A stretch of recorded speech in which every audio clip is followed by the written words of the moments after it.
आम्ही जे वर्षानुवर्ष बोलतोय की मनुवाद्यांच्या डोक्यामधलं चातुर्वर्ण्याचं भूत कधीही जाणार नाही. जो शिकलेला असेल, जो ज्ञानी असेल, तो ब्राह्मणच असेल, हा सोलापूरकर बोलतोय. आणि तो बाबासाहेबांना ब्राह्मणही करून टाकतो.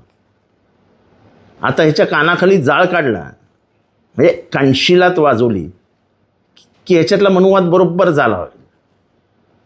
काय गरज आहे यांना शिवाजी महाराजांबद्दल बोलायची, बाबासाहेबांबद्दल बोलायची आणि उगच समाजामध्ये विष कालवायची. सोलापूरकर, तुम्ही जिथे असाल, तुम्ही बाबासाहेबांना अरे तुरे म्हणताय की तो ते, अरे आम्ही म्हणू तो आमचा बाप आहे. बाप तू म्हणशील का माझा बाप आहे हा? अरे तुला एवढं बोलण्याचं स्वातंत्र्य त्या बाबासाहेबांनी दिलं.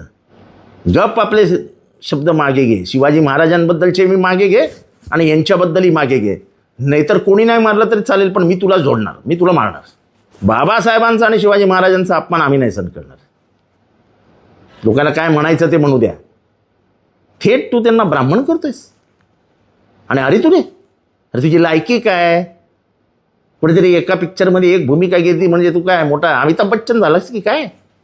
हे जे काय ते बोलले, हा बोलला आहे तो काय राहुल सोलापूरकर, जे काय बरळलं आहे, ह्याच्यातनं फक्त वाद निर्माण होऊ शकतात, ह्याच्यातनं फक्त माथी भडकू शकतात आणि माथी भडकणार आणि ह्याला जन्माची अक्कल शिकवणार.